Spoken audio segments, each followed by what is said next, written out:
Waalaikumsalam. Minta bila. Aku le bale ne. Oh, nagag ko to. Magkatay kang kinila. Oh, jelas aku antar ya balik. Assalamualaikum. Waalaikumsalam.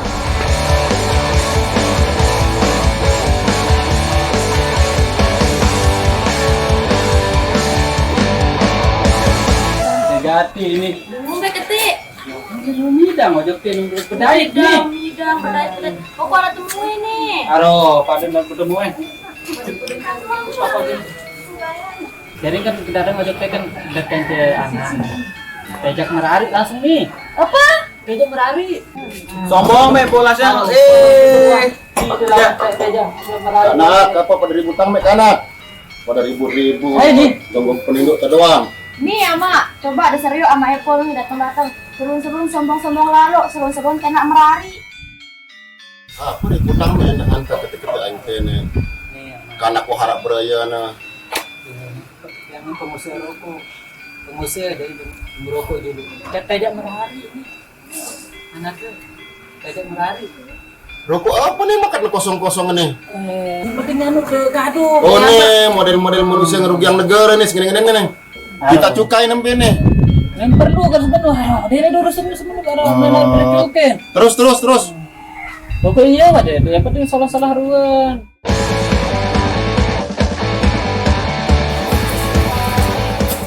Selamat siang Bapak. Kami Ya. dapat info di sini ada yang jual rokok ilegal ya? Betul Pak. Ini orangnya ini yang jual rokok ilegal itu. Udah kuah. Jual nih kan bukti nih. Ini apa ini? Rokok seolah haran ini. Bener lo kosong-kosongan. Ini Bu. Baik Bapak Ibu, ini rokoknya tidak dilengkapi pita cukai. Nah, ada beberapa ciri-ciri dari barang pita cukai yang ilegal. Yang pertama itu pita cukainya palsu. Yang kedua, tidak dilengkapi pita cukai. Selanjutnya, pita cukainya bekas. Dan yang terakhir itu pita cukainya tidak sesuai peruntukan atau berbeda. Seperti itu ciri-ciri dari barang pita cukai ilegal. Pak, kalau kita jual rokok ilegal itu bisa masuk penjara ya? Betul Bapak. Kalau misalkan ada barang pita cukai yang seperti ini, itu bisa masuk penjara Pak. Udah diatur di Undang-Undang Cukai ya Pak. Yang mana kalau ada teman-teman kita atau bapak-bapak sekalian mau menyerahkan ataupun menawarkan, menjual atau menyediakan untuk dijual barang kena cukai yang seperti ini nih. Nah, misalkan dia itu tidak dikemas untuk dijual sekarang dan tidak dilengkapi pita cukai seperti ini, dapat dipidana penjara selama paling singkat 1 tahun dan paling lama 5 tahun loh Pak. Dan ada lagi, kalau misalkan Bapak seperti ini dapat dipidana denda, yaitu paling sedikit 2 kali nilai cukai yang seharusnya dibayar dan paling banyak 10 kali nilai cukai yang harusnya dibayar loh Pak. Lebih baik legal kan daripada seperti ini. No, kano. Dengar mi ongkas kepada buru no. Nggih. Dia tekanggun jual rokok di narak pita cukai ne. Wah metajak anakku masih kode merari. Malik menjual-jual barang isin dina kena pemerintah penjara kena ngombe anakku. Sadar-sadar ente tau? Nggih. Si kena jualan? Nggih. Baik, benar sekali Bapak dan Ibu.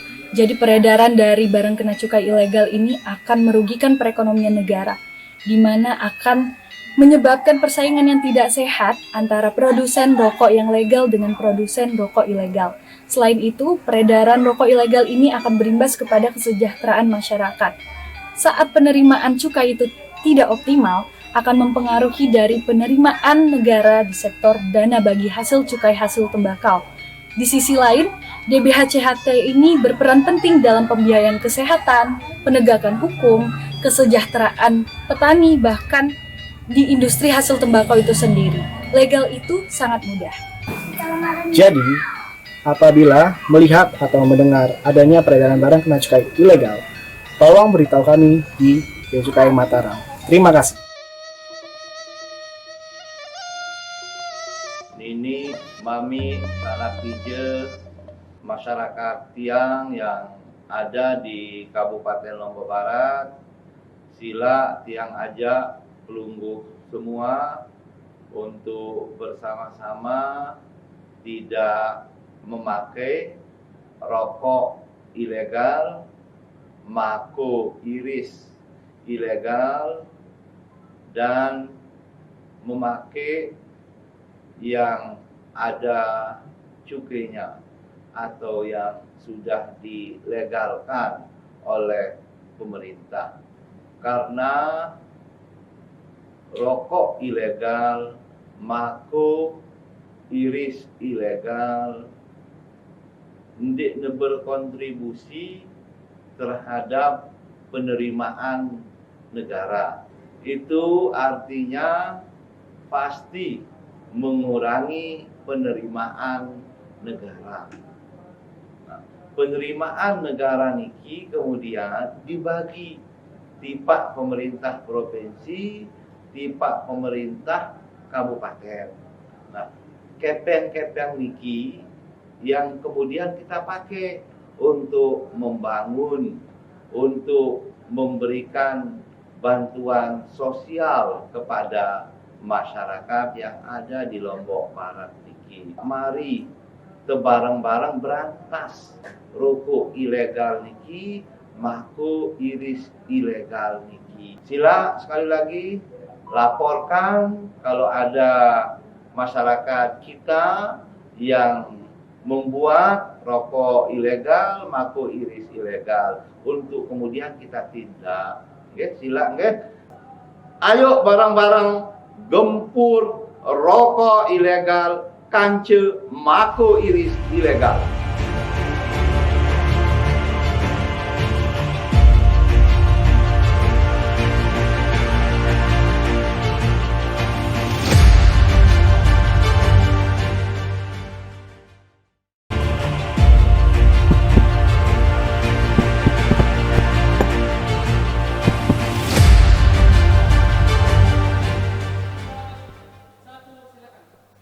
Assalamualaikum warahmatullahi wabarakatuh. Selamat pagi pemirsa, senang sekali di hari ini tepatnya Rabu 24 November 2021 saya Tuti Wulan hadir kembali menjumpai Anda selama 1 jam ke depan tentunya dalam program acara Bincang Hangat. Dan pemirsa, di kesempatan pagi hari ini kami akan berdialog bersama dengan topik yang sangat menarik sekali, yaitu terkait dengan dongkrak penerimaan cukai hasil tembakau dan DBH-CHT, khususnya terkait dengan sosialisasi peraturan di bidang cukai bersama dengan pemerintah Kabupaten Lombok Barat dan Bea Cukai Kota Mataram.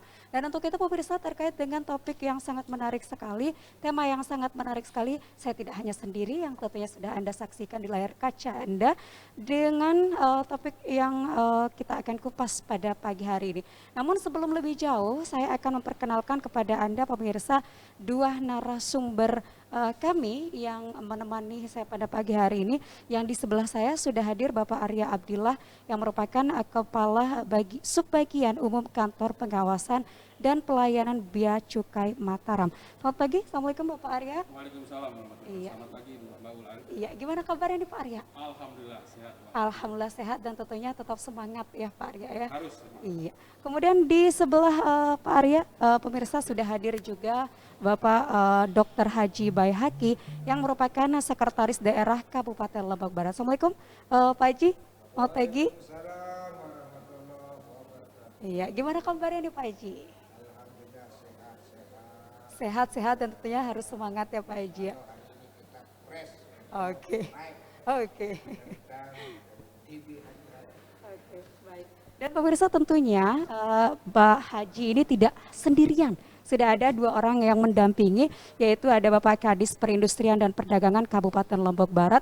Beliau adalah Bapak Haji Sabidin. Assalamualaikum Bapak Haji Sabidin, selamat pagi. Waalaikumsalam warahmatullahi wabarakatuh. Selamat pagi. Iya, selamat pagi. Silakan dipakai dulu mikrofonnya. Oke. Ya, silakan menyapa pemirsa yang ada di rumah ini, bagaimana tentunya bisa memberikan titik semangat yang sangat berharga di pagi hari ini Pak Haji. Jadi pemirsa di rumah, ya, Assalamualaikum warahmatullahi wabarakatuh. Selamat pagi. Jadi pertemuan ini sangat berarti bagi kita semua. Mudah-mudahan gempur rokok ilegal ini bisa sukses di Lombok Barat. Oke, Terima nanti kasih. kita akan kupas lebih tajam lagi terkait dengan gempur rokok ilegal ini ya Pak Haji ya. Kemudian di sebelah Kadis Perindustrian dan Perdagangan Kabupaten Lombok Barat pemirsa, turut hadir juga Sekretaris Dinas Pertanian Kabupaten Lombok Barat Bapak Arif Nur Adi. Assalamualaikum Pak Arif, selamat pagi. Waalaikumsalam warahmatullahi Iya. wabarakatuh. Selamat pagi pemirsa semua, salam sehat dan mari kita sama-sama terus menjaga protokol kesehatan. Iya. Terima kasih. Baik, terima kasih. Dan pemirsa, saya juga akan menyampaikan kepada Anda seluruh pemirsa Lombok TV dimanapun berada, baik itu di Kota Mataram, Lombok Barat, Lombok Tengah, Lombok Utara, seluruh Pulau Lombok, bahkan di seluruh Indonesia, bahkan di kancah dunia. Ini Anda juga bisa sudah menyaksikan sejumlah program dari Lombok TV yang Anda bisa saksikan melalui satelit Asiasat 9, tentunya di frekuensi 22 UHF ya. Oke, terkait dengan tema yang akan kita bahas pada pagi hari ini pemirsa, yaitu dongkrak penerimaan cukai hasil tembakau dan DBHCHT, khususnya sosialisasi peraturan di bidang cukai. Sebelum lebih jauh kita akan membahas terkait hal itu, saya akan bertanya terkait dengan cukai terlebih dahulu. Banyak masyarakat awam yang belum mengetahui cukai itu apa, kemudian juga perbedaannya dengan pajak itu apa, dan DBHCHT ini juga perlu diberikan edukasi kepada masyarakat yang ada di rumah sebelum kita lebih jauh terkait dengan membahas apa itu rokok ilegal, kemudian juga apa itu rokok non ilegal. Saya kembali ke Bapak Arya Abdillah. Silakan Pak Arya, ini mungkin bisa memberikan penjelasan kepada pemirsa yang ada di rumah apa itu cukai, kemudian juga DBHCHT itu mungkin bisa dijelaskan. Kemudian lebih spesifiknya lagi perbedaan cukai dan pajak itu apa Pak Arya? Silakan. Terima kasih Mbak Wulan. Selamat pagi para pemirsa Lombok TV. Salam sehat dan mudah-mudahan selalu diberikan nikmat kuat, nikmat sehat dan nikmat selamat dari Allah Subhanahu wa taala. Assalamualaikum warahmatullahi wabarakatuh.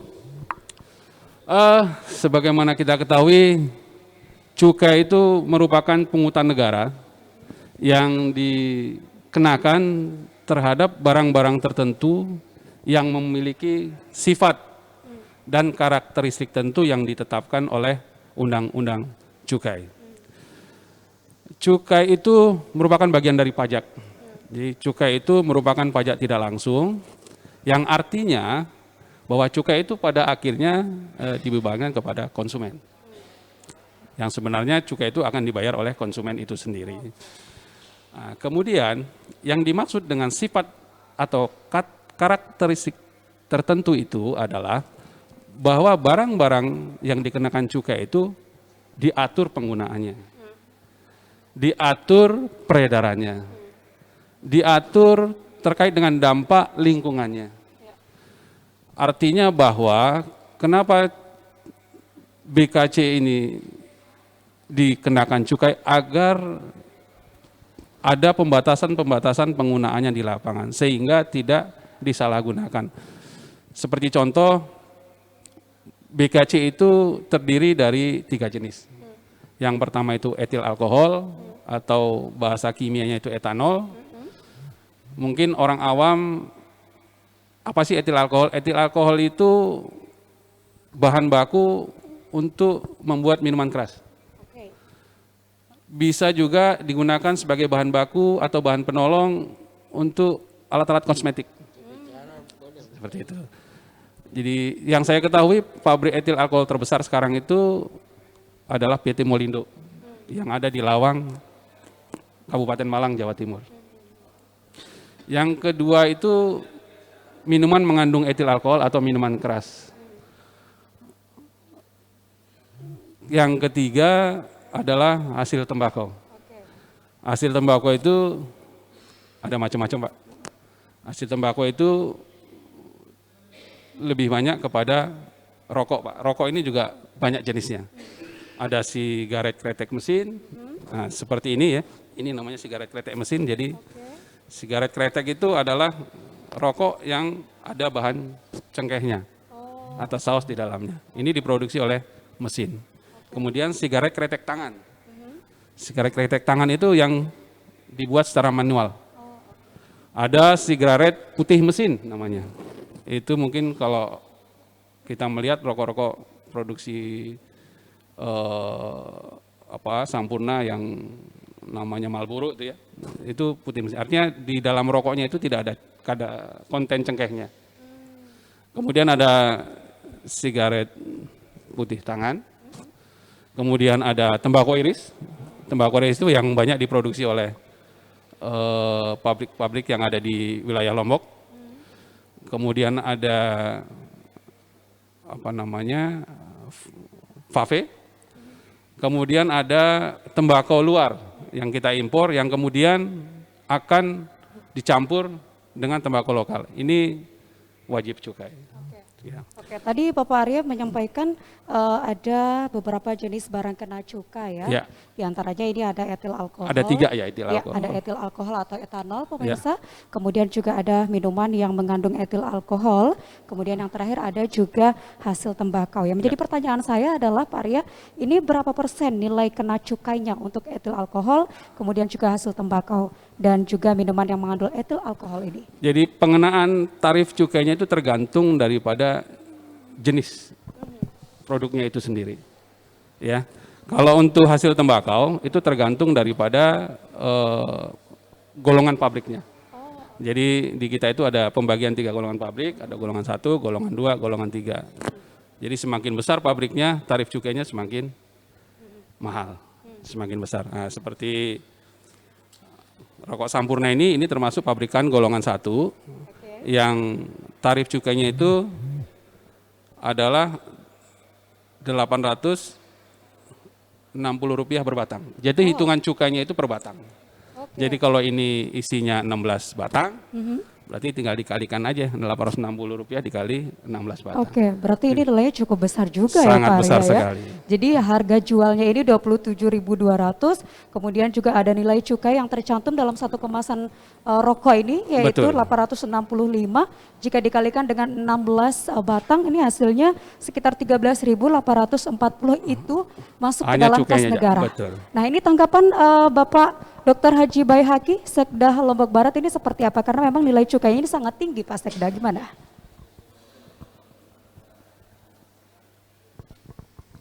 Terima kasih. Jadi kalau saya ditanya tentang bea cukai, selaku sekretaris daerah ini tentu saya akan berbicara bagaimana kapasitas kepala daerah dalam kaitannya dengan DBHCHT.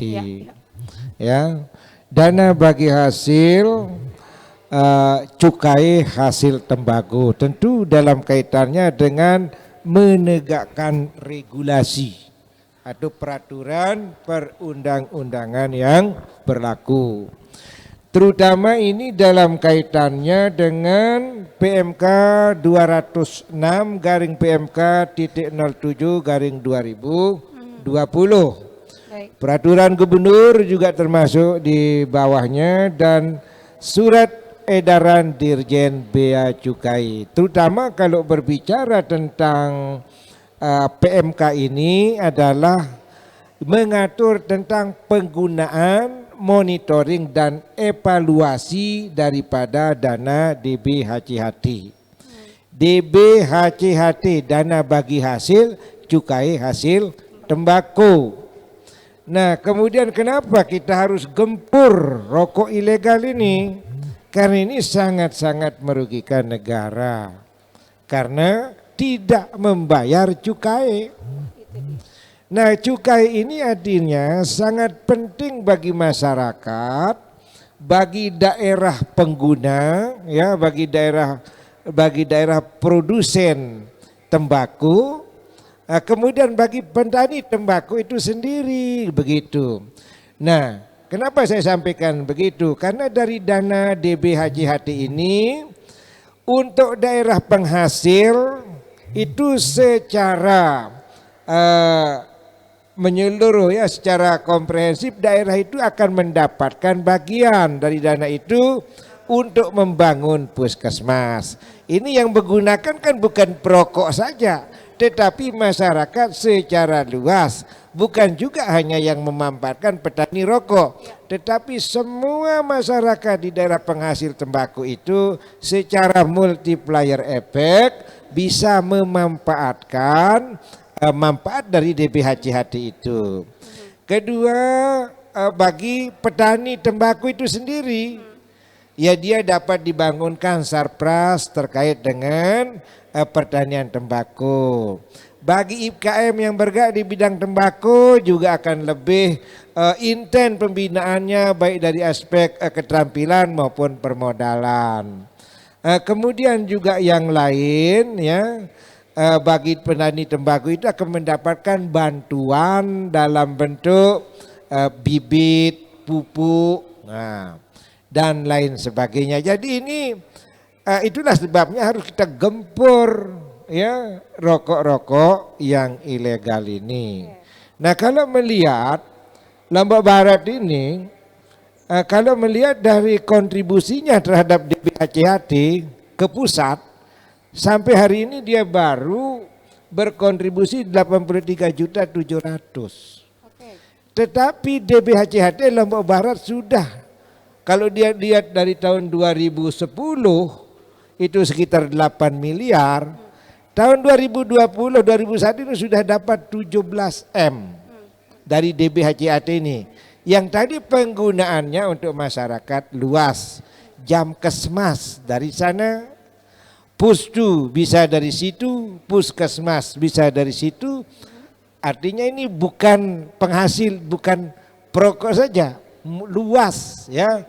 Nah, oleh sebab itu maka kita rupanya perlu punya semacam kepedulian juga bagaimana menegakkan. Kalau Pemda ini selaku penegak regulasi itu adalah gempur rokok ilegal supaya tidak merugikan negara, kira-kira seperti itu. Artinya ini banyak sekali ya manfaat dari nilai hasil cukai yang diberikan kepada masyarakat, kemudian juga kembali lagi kepada pemerintah pusat, dan juga ini sejumlah pembangunan yang memang sudah terlihat nyata seperti itu ya Pak Sekda ya. Oke, nah saya kembali ke Bapak Arya sebelum kita lebih jauh juga membahas terkait dengan topik yang akan kita bahas pada pagi hari ini. Nah ini tadi kita sudah bahas tentang rokok legal. Nah ini di depan kita sudah ada contoh rokok legal. Nah ini kalau contoh dari rokok ilegal itu seperti apa? Ini perlu juga memberikan pemahaman kepada masyarakat supaya tidak salah membeli seperti itu ya Pak Arya. Ada beberapa modus rokok ilegal ya. Yang pertama itu rokok yang nyata-nyata tidak menggunakan pita cukai atau populer kita sebut rokok polos. Yang kedua, rokok yang menggunakan atau dilekati pita cukai palsu. Pita cukai palsu itu adalah pita cukai yang tidak diproduksi oleh perusahaan yang ditunjuk oleh pemerintah, dalam hal ini PT Peruri. Jadi pita cukai palsu itu diproduksi oleh oknum-oknum segelintir orang yang tidak sesuai dengan ketentuan yang berlaku. Yang ketiga, rokok yang dilekati pita cukai bekas. Artinya pita cukai yang pernah dilekati di rokok-rokok yang legal, kemudian itu dikelentek, dikelupas, kemudian dilekatkan ke rokok-rokok tertentu. Yang keempat, rokok yang dilekati pita cukai yang tidak sesuai dengan peruntukannya atau tidak sesuai dengan personalisasinya. Apa maksudnya tidak sesuai dengan peruntukannya? Sederhananya begini, rokok ini kan ada jumlah batangan di dalamnya. Yang tidak sesuai peruntukannya, pita cukai yang harusnya dilekatkan di pita cukai isi 16, itu dilekati pita cukai isi 12. Jadi itu yang dimaksud dengan tidak sesuai dengan peruntukannya. Untuk yang tidak sesuai dengan personalisasinya, pita cukai dari pabrik A, ya katakanlah pabrik A, kemudian dibeli atau dipergunakan untuk dilekati di rokok yang diproduksi oleh pita B. Jadi pada dasarnya di pita cukai itu sudah tertera identitas nama pabrikan, kemudian tarif cukainya, apakah sesuai dengan jumlah batangannya atau tidak.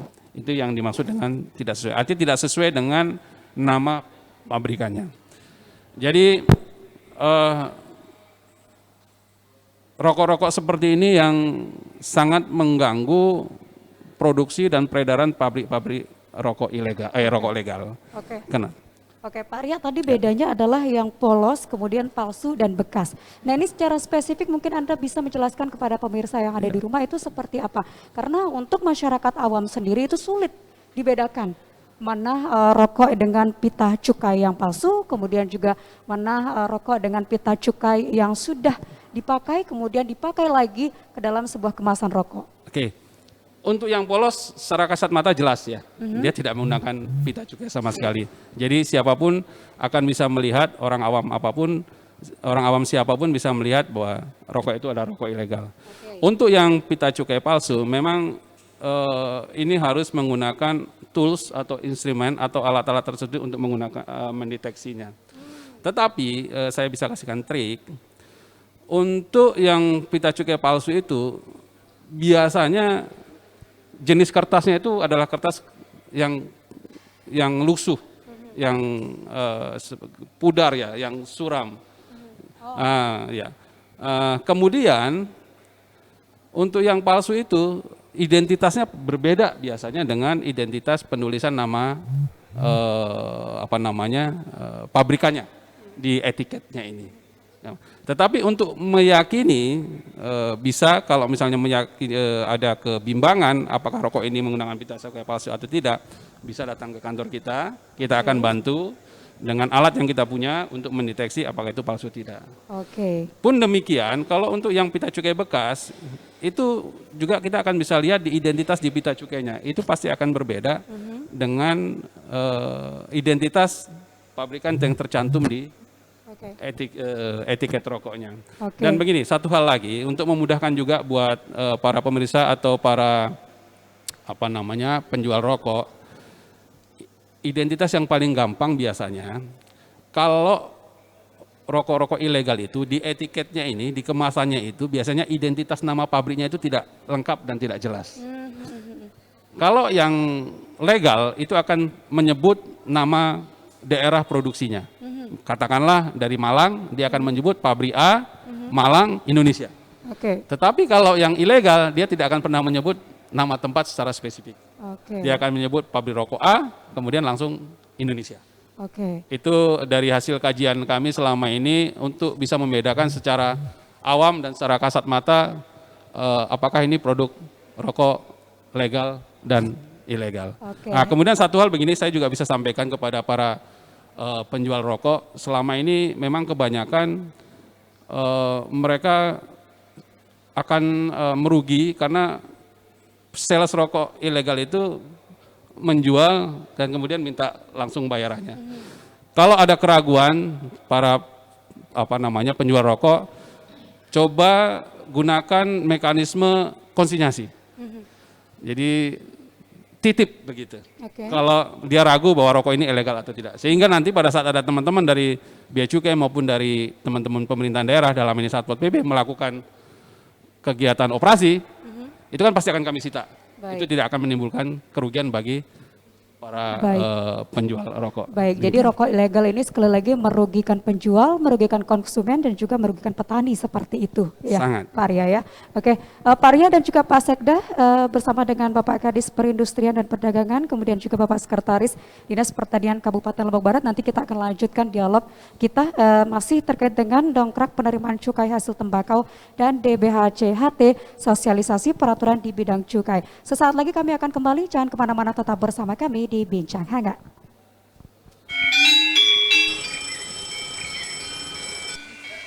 Assalamualaikum. Waalaikumsalam. Minta bila? Aku lebale nih. Oh, nak kutu. Mengkedek ke kini nih nak. Oh, jelas aku antar ya balik. Assalamualaikum. Waalaikumsalam.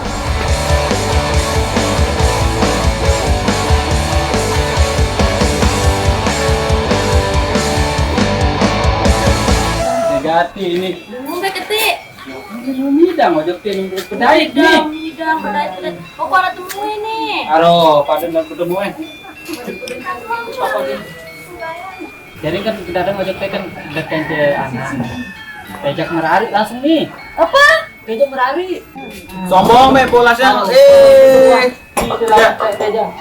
Anak apa pada ribut tang mek anak. Pada ribut-ribut. Tunggu peninduk doang. Nih ya mak, coba ada serius sama Apple nih datang-datang. Serun-serun sombong-sombong lalu, serun-serun kena merari. Apa nih utang men hantar ketika antene. Karena aku harap beraya na. Yang pengusaha rokok, pengusaha dari merokok dulu. Tidak merari ini, anaknya tidak merari. Rokok apa nih makan kosong-kosong nih? Penting anu ke gaduh. Oh nih model-model manusia ngerugian negara nih segini-gini nih. Kita cukai nembe nih. Yang perlu kan sebenarnya, dia ada urusan sebenarnya ada menaik bercukai. Terus. Pokoknya ada, yang penting salah-salah ruan.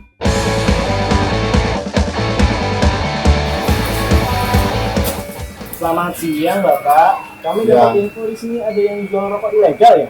Betul Pak. Ini orangnya ini yang jual rokok ilegal itu. Udah tua. Yuk, ini kan bukti nih. Ini apa ini? Rokok seolah haram ini. Bener lo kosong-kosongan. Ini Bu. Baik Bapak Ibu, ini rokoknya tidak dilekati pita cukai. Nah, ada beberapa ciri-ciri dari barang kena cukai yang ilegal. Yang pertama itu pita cukainya palsu. Yang kedua, tidak dilekati pita cukai. Selanjutnya, pita cukainya bekas. Dan yang terakhir itu pita cukainya tidak sesuai peruntukan atau berbeda. Seperti itu ciri-ciri dari barang kena cukai ilegal. Pak, kalau kita jual rokok ilegal itu bisa masuk penjara ya? Betul Bapak, kalau misalkan ada barang kena cukai yang seperti ini, itu bisa masuk penjara Pak. Udah diatur di Undang-Undang Cukai Pak. Yang mana kalau ada teman-teman kita atau bapak-bapak sekalian mau menyerahkan ataupun menawarkan, menjual atau menyediakan untuk dijual barang kena cukai yang seperti ini nih. Nah, misalkan dia itu tidak dikemas untuk dijual sekarang dan tidak ada pita cukai seperti ini, dapat dipidana penjara selama paling singkat 1 tahun dan paling lama 5 tahun loh Pak. Dan ada lagi, kalau misalkan Bapak seperti ini dapat dipidana denda, yaitu paling sedikit 2 kali nilai cukai yang seharusnya dibayar dan paling banyak 10 kali nilai cukai yang harusnya dibayar loh Pak. Lebih baik legal kan daripada seperti ini. No, kano.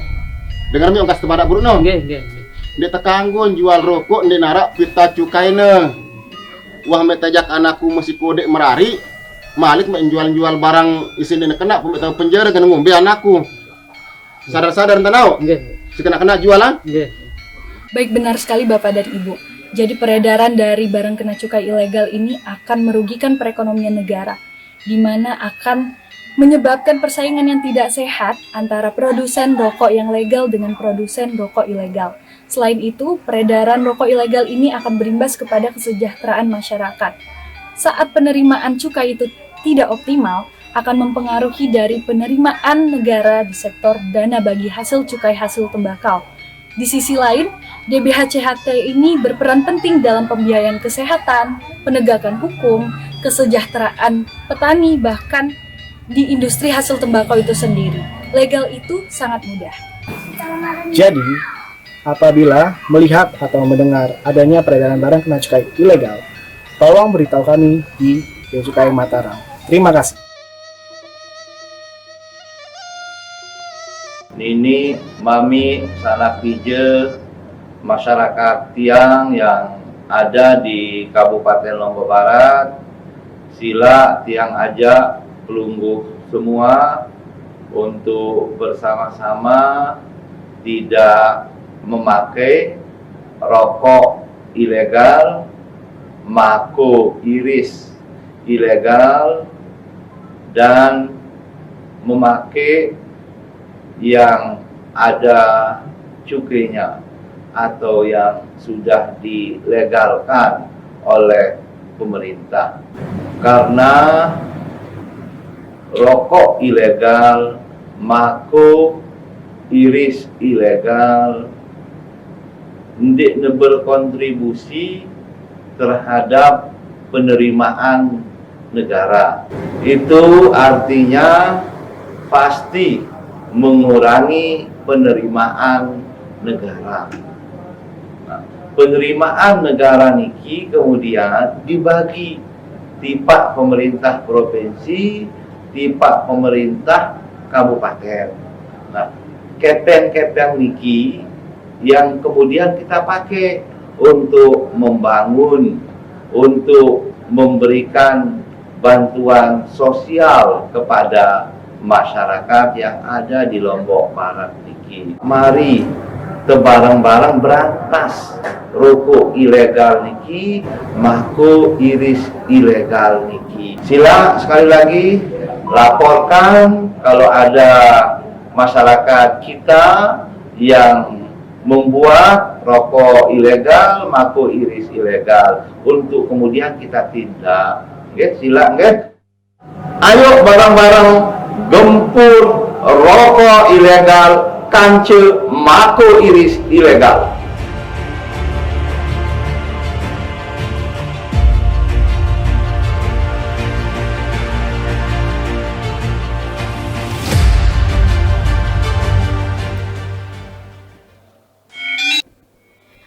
Baik, terima kasih pemirsa, Anda masih bersama kami di Bincang Hangat, tentunya dengan topik yang menarik sekali dan masih dengan keempat narasumber saya pada kesempatan pagi hari ini. Tadi kita sudah membahas terkait dengan bagaimana itu secara spesifik. Anda sudah mendengarkan apa itu rokok ilegal dan juga apa itu rokok legal tentunya ya. Dan kalau kita membahas terkait dengan rokok legal, kemudian juga rokok ilegal ini tentunya waktu 1 jam itu tidak cukup ya Pak Arya ya. Oke, namun kita persingkat kembali pemirsa agar juga seluruh masyarakat yang awam khususnya bisa mengetahui apa itu rokok legal, rokok ilegal dan juga dampaknya seperti apa. Saya sebelum ke Pak Arya dan juga ke Pak Sekda, saya akan menyapa terlebih dahulu ini Bapak Sekretaris Dinas Pertanian Kabupaten Lombok Barat ya, Pak Arif Nur Adi. Nah kalau tadi kita sudah mendengarkan terkait dengan rokok legal yang memberikan banyak sekali kontribusi nyata yang sudah disampaikan oleh Bapak Sekda Lombok Barat. Nah kalau kita melihat dari sisi dampaknya seperti itu ya, dampaknya khususnya mungkin yang Anda bisa sampaikan Pak Arif ini kepada para petani khususnya rokok ilegal ini seperti apa? Mungkin bisa Anda sampaikan kepada pemirsa yang ada di rumah. Baik. Terima kasih Pak Ulan. Mungkin kami sebagai wakil dari Dinas Pertanian Lombok Barat, tentu saja kami bergerak di bidang atau di bagian produksi dari tembakau ini. Kalau melihat data yang ada, jumlah petani tembakau yang ada di Lombok Barat itu berjumlah 975 orang. Kemudian luasan produksi tembakau yang ada di Lombok Barat itu sekitar 492,26 hektar. Dengan total produksi per tahunnya berkisar 763 ton. Oke. Nah, dari luasan produksi yang ada, paling luas berada di Kecamatan Lembar seluas 223,43 hektar, disusul Sekotong 160,83 hektar, dan Gerung seluas 84,65 hektar. Sekarang bagaimana manfaat dari cukai tembakau untuk petani kami? Nah, kami untuk peningkatan produksi, kemudian sarana produksi, ini sebagian besar didorong atau disuplai dari cukai tembakau yang kami peroleh dari DPHCHT. Nah, kemudian yang kedua, kami juga memperoleh pendampingan dari Balai Penelitian Tembakau yang dari Malang, itu untuk peningkatan produksi dan pendampingan varietas-varietas lokal. Jadi tidak semua varietas itu perlakuannya sama. Seperti halnya mungkin tanaman tembakau di daerah Magelang atau daerah Malang akan berbeda perlakuannya dengan daerah di sini. Berapa komposisi pupuk, berapa kali penyemprotan, berapa air. Nah itu juga disupport dari dana cukai tembakau ini. Intinya dari sisi produksi, kalau cukai tembakau ini tidak masuk ke petani, maka petani kita tidak bisa berproduksi maksimal untuk menyumbang cukai tembakau atau menyumbang produksi secara nasional. Mungkin itu saja Mbak Wulan, terima kasih. Oke, kalau dampak dari rokok ilegal ini terhadap petani, Pak Arif, mungkin Anda bisa sampaikan kepada pemirsa yang ada di rumah. Baik, dengan cukai atau tidak masuknya cukai tembakau tadi sudah saya sampaikan, mungkin litbang dari atau penelitian pengembangan tembakau ini tidak bisa berjalan dengan baik. Salah satu contoh, ternyata permintaan untuk tembakau itu tidak hanya untuk rokok saja sekarang, Pak Arya. Jadi sudah ada penelitian-penelitian pemanfaatan tembakau untuk seperti pengganti obat nyamuk yang kimia. Itu satu. Kemudian yang kedua, untuk penanganan obat kanker.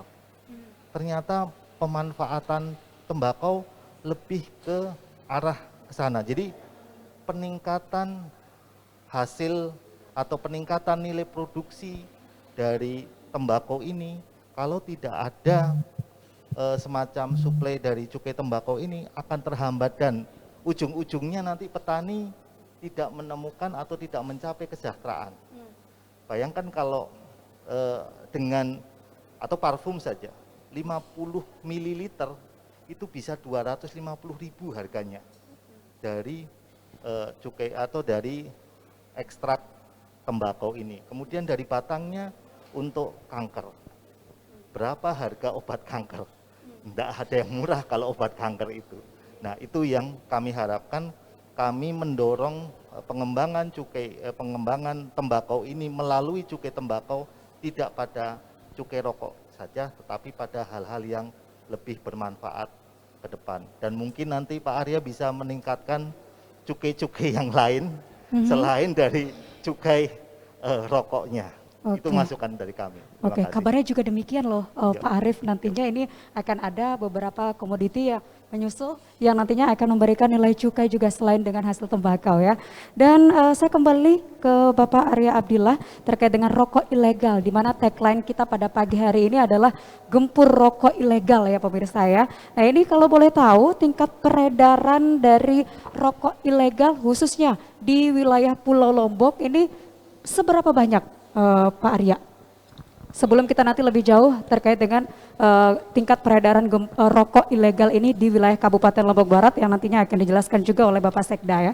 Oke, silakan Pak Arya. Terima kasih Mbak Wulan. Ini saya ada membawa data terkait dengan peredaran rokok ilegal dari jumlah penegahan BKC hasil tembakau yang kami lakukan. Baik. Jadi kami ya bersama dengan pihak pemerintah daerah provinsi maupun kabupaten beberapa kali melakukan operasi pasar bersama-sama, dan dari operasi pasar tersebut kami telah melakukan penegahan atau penindakan khususnya di wilayah Lombok Barat periode Januari sampai September tahun 2021. Kami melakukan 111 kali penindakan yang menghasilkan totally 85.187 gram tis ilegal. Ya, dan 1.000 batang rokok ilegal. Jadi untuk wilayah Lombok Barat menjadi titik atau tempat peredaran rokok ilegal yang besar, cukup paling besar ya, dibandingkan Mataram. Dari hasil penindakan kami ya, itu ada 19 kali penindakan, Lombok Utara 19 kali, Lombok Timur 63 kali, Lombok Barat 111 penindakan, Lombok Tengah 46. Artinya dari totally penindakan yang kami lakukan di wilayah Lombok ini 43% sebaran peredaran rokok ilegal ada di wilayah Lombok Barat. Tapi dengan upaya-upaya yang kami lakukan bersama dengan pemerintah Kabupaten Lombok Barat, insya Allah kedepannya peredaran rokok ini akan semakin mengecil, ditambah juga dengan upaya-upaya sosialisasi yang kami lakukan bersama, sehingga masyarakat atau pelaku usaha melek dan bisa aware untuk tidak menjadi bagian dalam melakukan pemasaran rokok ilegal dalam tanda kutip. Jadi dengan edukasi yang kami berikan, mereka akan juga menjadi bagian penting dari kami sebagai aparat penegak hukum ya dalam hal pemberantasan rokok ilegal, sehingga masyarakat juga bisa menjadi penegak hukum ya terhadap peredaran rokok ilegal. Oke, baik. Pak Arya, ini tadi Anda sudah menyampaikan angka penyebaran dari rokok ilegal ini tertinggi di Kabupaten Lombok Barat. Nah ini Pak Sekda, tanggapan Anda seperti apa? Ternyata ini angka persebaran dari rokok ilegal ini paling banyak di kawasan Lombok Barat ini. Gimana Pak Sekda? Terima kasih. Jelas ini kita mengambil langkah ya, salah satu sekarang ini langkah kita kan untuk gempur rokok ilegal ini. Karena kenapa kita harus ambil langkah tegas? Karena rokok ilegal ini tidak hanya sekedar merugikan negara, tetapi merugikan konsumen. Kenapa? Karena di dalam rokok ilegal ini artinya komposisi tar maupun nikotin dan sebagainya itu adalah tidak terukur. Nah ini akan merugikan konsumen. Kemudian juga secara demografi dia merugikan masyarakat luas. Karena tentu DBHCHT ini nanti jumlahnya yang akan turun ke daerah menjadi lebih kecil. Tentu berdampak kepada pembangunan pras kesehatan, puskesmas, dan juga kepada jangkauan daripada pelayanan Jamkesmas itu menjadi lebih kecil. Nah oleh sebab itu maka tidak hanya pemerintah daerah yang harus bekerja ya, tapi ini perlu kita kerja secara masif. Semua lapisan ini harus ikut terlibat, harus ikut tegas bagaimana kita gempur rokok ilegal ini. Kenapa? Satu prinsip dulu, merugikan negara, ya. Nah, kenapa? Kontribusi daerah ke pusat juga akan menjadi sedikit dalam hal DBHCHT. Tetapi yang paling prinsip menurut pemerintah daerah, menurut kita itu adalah sangat-sangat merugikan masyarakat. Karena miserable produknya, keterukuran produk ini adalah tidak jelas. Berapa kandungan nikotin dibuat-buat, ya, berapa kandungan tar dibuat-buat, sehingga bisa menimbulkan penyakit juga kepada konsumen. Oke, saya bergeser ke Pak Kadis Perindustrian dan Perdagangan Kabupaten Lombok Barat, Bapak Haji Sabidin, menanggapi dari angka persebaran rokok ilegal di wilayah Lombok Barat ini sangat banyak sekali seperti yang sudah disampaikan oleh Bapak Arya tadi ya. Tentunya ini merugikan daerah juga, merugikan konsumen juga, dan angka anggaran juga yang masuk ke dalam kas daerah ini semakin kecil seperti itu. Tanggapan Anda seperti apa Pak Kadis? Ya, jadi Disperindak Lombok Barat telah berusaha melakukan mencegah ya, adanya peredaran rokok ilegal ini dengan cara dalam kurun waktu bulan Juli sampai dengan bulan Oktober itu telah melakukan sosialisasi ke 16 desa itu bersama Pol PP dan bersama kantor Bea Cukai. Kami berkeliling melakukan sosialisasi terhadap masyarakat. Satu kali pertemuan itu 75 orang dalam kurun waktu 4 bulan ini.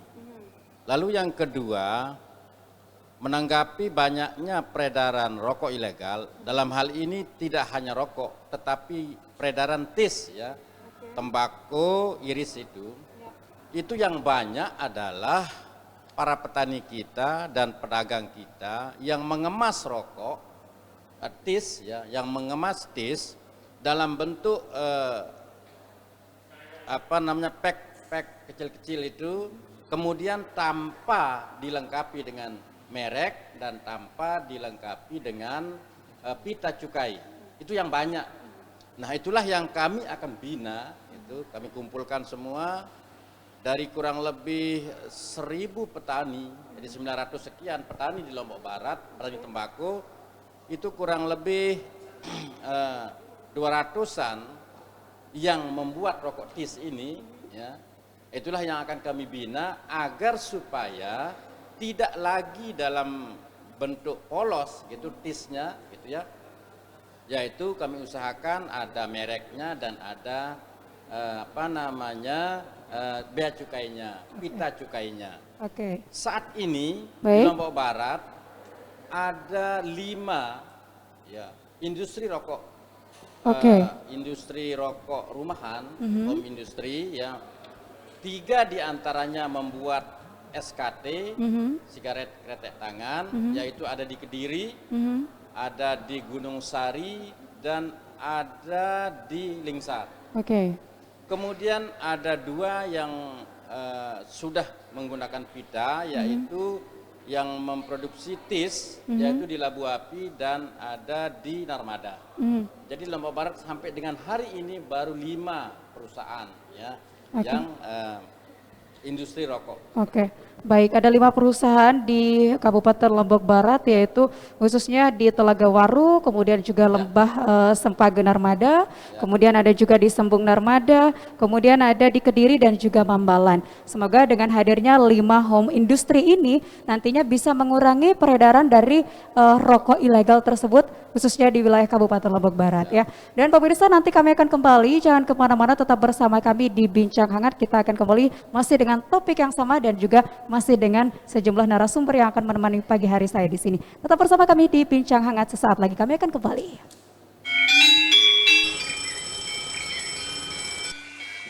Assalamualaikum. Waalaikumsalam. Minta bila. Aku lebale nih. Oh, nagap ko to. Magkatay kang kini na. Oh, jangan aku antar ya balik. Assalamualaikum. Waalaikumsalam.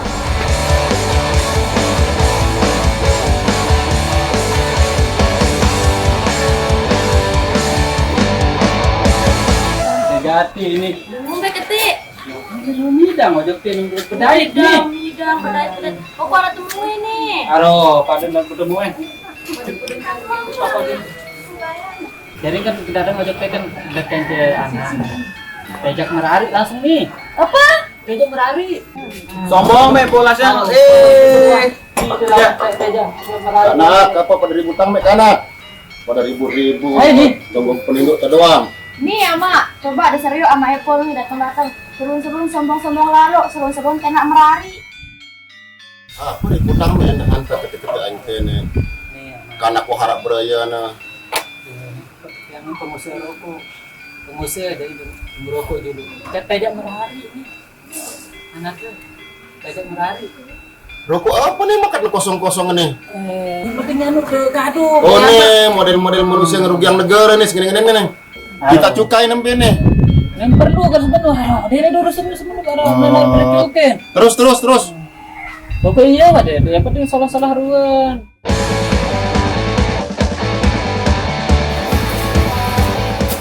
Selamat siang Bapak. Kami Ya. dapat info di sini ada yang jual rokok ilegal ya? Betul Pak. Ini orangnya ini yang jual rokok ilegal itu. Udah kuah. Yuk, ini kan bukti nih. Ini apa ini? Rokok seolah haram ini. Bener lo kosong-kosongan. Ini Bu. Baik Bapak Ibu, ini rokoknya tidak dilengkapi pita cukai. Nah, ada beberapa ciri-ciri dari barang kena cukai yang ilegal. Yang pertama itu pita cukainya palsu. Yang kedua, tidak dilengkapi pita cukai. Selanjutnya, pita cukainya bekas. Dan yang terakhir itu pita cukainya tidak sesuai peruntukan atau berbeda. Seperti itu ciri-ciri dari barang kena cukai ilegal. Pak, kalau kita jual rokok ilegal itu bisa masuk penjara ya? Betul Bapak. Kalau misalkan ada barang kena cukai yang seperti ini, itu bisa masuk penjara Pak. Udah diatur di Undang-Undang Cukai Pak. Yang mana kalau ada teman-teman kita atau bapak-bapak sekalian mau menyerahkan ataupun menawarkan, menjual atau menyediakan untuk dijual barang kena cukai yang seperti ini nih. Nah, misalkan dia itu tidak dikemas untuk tujuan serang dan tidak dilengkapi pita cukai seperti ini, dapat dipidana penjara selama paling singkat 1 tahun dan paling lama 5 tahun loh Pak. Dan ada lagi, kalau misalkan Bapak seperti ini dapat dipidana denda, yaitu paling sedikit 2 kali nilai cukai yang seharusnya dibayar dan paling banyak 10 kali nilai cukai yang harusnya dibayar loh Pak. Lebih baik legal kan daripada seperti ini. No, kanu. Dengar mi ongkas kepada buruk no. Nggih. Dia tekanggun jual rokok di narak pita cukai ne. wah metajak anakku masih kodek merari, malik menjual-jual barang isin ini kena pemerintah penjara kena ngombe anakku. Sadar-sadar ente nau? Si kena jualan? Baik, benar sekali Bapak dan Ibu. Jadi peredaran dari barang kena cukai ilegal ini akan merugikan perekonomian negara, di mana akan menyebabkan persaingan yang tidak sehat antara produsen rokok yang legal dengan produsen rokok ilegal. Selain itu, peredaran rokok ilegal ini akan berimbas kepada kesejahteraan masyarakat. Saat penerimaan cukai itu tidak optimal, akan mempengaruhi dari penerimaan negara di sektor dana bagi hasil cukai hasil tembakau. Di sisi lain, DBHCHT ini berperan penting dalam pembiayaan kesehatan, penegakan hukum, kesejahteraan petani, bahkan di industri hasil tembakau itu sendiri. Legal itu sangat mudah. Jadi, apabila melihat atau mendengar adanya peredaran barang kena cukai ilegal, tolong beritahu kami di Bea Cukai Mataram. Terima kasih. Nini, Mami, Sanak Pije. Anda masih bersama kami di Bincang Hangat, masih dalam edisi hari ini Rabu 24 November 2021. Namun sayang sekali pemirsa karena waktu yang sangat singkat sekali mengharuskan kami untuk mempersingkat waktu agar ini terkait dengan topik yang sangat menarik sekali, dongkrak penerimaan cukai hasil tembakau dan DBHCHT ini bisa tersampaikan kepada masyarakat yang ada di rumah. Di segmen pertama, segmen kedua kita sudah membahas terkait dengan gempur rokok ilegal, kemudian juga khususnya terkait dengan sosialisasi peraturan di bidang cukai. Dan kabarnya pemirsa, tidak hanya hasil tembakau saja yang memberikan nilai cukai, nantinya akan ada komoditi-komoditi lainnya. Nanti di program lainnya kita akan membahas terkait dengan hal itu ya Pak Arya ya. Dan mengingat waktu yang sangat singkat sekali pemirsa, saya akan mengajak Anda untuk mendengarkan closing statement dari beberapa narasumber saya pada pagi hari ini. Kita mulai dari Bapak Arya Abdillah, Kepala Subbagian Umum Kantor Pengawasan dan Pelayanan Bea Cukai Mataram. Silakan, apa yang ingin Anda sampaikan kepada pemirsa yang ada di rumah. Silakan Pak Arya. Singkat saja Pak Arya. Ya, terima kasih Mbak Wulan. Kami harapkan program-program talkshow seperti ini lebih ditingkatkan dan digalakkan, karena saya melihat ini merupakan upaya atau bagian pemberian edukasi kepada masyarakat luas untuk mengetahui secara persis apakah itu rokok ilegal itu, kemudian bagaimana cara mendeteksi rokok ilegal itu. Yang pada gilirannya ini sangat bermanfaat buat daerah khususnya Lombok Barat karena terkait dengan pengalokasian DBHCHT. Karena kalau semakin sedikit atau semakin minimal peredaran rokok ilegal, artinya cukai yang terserap ke negara akan semakin besar dan pada akhirnya DBHCHT yang dialokasikan ke wilayah Lombok Barat akan semakin besar dan pemanfaatannya akan sangat dirasakan secara layak pada masyarakat Lombok Barat itu sendiri. Demikian, terima kasih. Baik, terima kasih Bapak Arya Abdillah. Saya bergeser ke Bapak Dr. Haji Bayhaqi, Sekretaris Daerah Kabupaten Lombok Barat. Singkat saja Pak Sekda, yang ingin Anda sampaikan kepada masyarakat yang ada di rumah. Terima kasih. Kalau saya mohon kepada semua masyarakat Lombok Barat untuk bersama-sama kita gempur rokok ilegal, karena tidak hanya merugikan negara tetapi juga merugikan konsumen. Baik. Ingat, rokok ilegal produksinya tidak terukur, kadar nikotin, kadar tar tidak terukur, sehingga ini bisa menimbulkan penyakit kepada para konsumen. Selanjutnya, dari dana DBHCHT yang bersumber dari produksi tembakau dan turunannya, kalau melihat progres Lombok Barat 2010 itu kita mendapatkan DBHCHT 8 miliar. 2021 kita mendapatkan 17,1 miliar. Ini artinya progres lebih dari 100%. Jika rokok ilegal kita bersama-sama secara masif gempur, maka kontribusi dalam bentuk pajak ke pusat bisa meningkat, tentu bermuara kepada meningkatnya dana DBHCHT untuk Lombok Barat, dan tentu ini akan lebih mensejahterakan tidak hanya petani Lombok Barat yang bergerak di bidang tembakau dan IKM, tetapi masyarakat Lombok Barat secara luas. Baik. Terima kasih.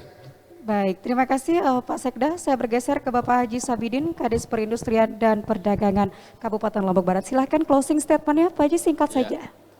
Aksi cepat Dinas Disperindak dalam rangka menaikkan jumlah dana DBH-CHT ini adalah dengan cara seluruh masyarakat yang saat ini menjual tembakau tis dan belum bermerek serta belum menggunakan pita cukai, itu kami akan panggil untuk dilatih, kemudian diberikan alat-alat, ya, sarana prasarana dalam rangka mendukung tis yang bermerek dan legal. Oke. Terima kasih. Baik. Terima kasih Bapak Kadis Perindustrian dan Perdagangan Kabupaten Lombok Barat. Silakan untuk Bapak Arif Nur Adi, Sekretaris Dinas Pertanian Kabupaten Lombok Barat, closing statement Anda. Singkat saja Pak Arif. Kepada seluruh pemirsa, mari kita gempur rokok ilegal untuk peningkatan kesejahteraan petani dan pelayanan masyarakat Lombok Barat secara umum. Terima kasih. Baik, terima kasih untuk seluruh narasumber saya pada pagi hari ini, Bapak Arya Abdillah, kemudian juga Sekda Lombok Barat, Bapak Dr. Haji Bayahaki, terima kasih banyak. Kemudian juga terima kasih sekali lagi saya sampaikan kepada Bapak Haji Sabidin, Kadis Perindustrian dan Perdagangan Kabupaten Lombok Barat, Bapak Arif Nur Adi, Sekretaris Dinas Pertanian Kabupaten Lombok Barat. Semoga tentunya dengan topik yang sudah kita bahas pada pagi hari ini bisa memberikan edukasi kepada masyarakat terkait dengan rokok ilegal atau gempur rokok ilegal sesuai dengan tagline dari Bea Cukai. Dan informasi juga untuk Anda pemirsa yang ada di rumah, jika Anda menemukan kemasan rokok ilegal, Anda bisa melaporkan peredaran rokok ilegal ini ke kantor Bea Cukai terdekat atau hubungi nomor di 081 807 94 5000. Sekali lagi di nomor 081 807 94 5000. Dan sampai di sini jumpa kita di Bincang Hangat edisi Rabu 24 November 2021. Sampai berjumpa di program lainnya, di Bincang Hangat episode lainnya. Selamat pagi, Assalamualaikum warahmatullahi wabarakatuh, dan sampai jumpa.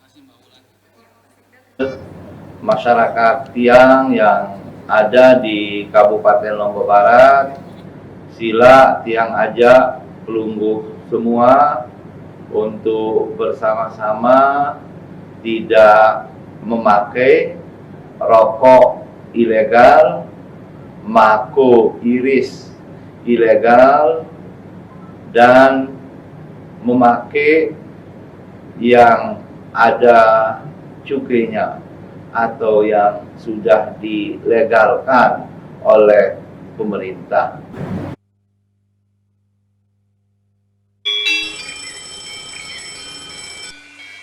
Assalamualaikum.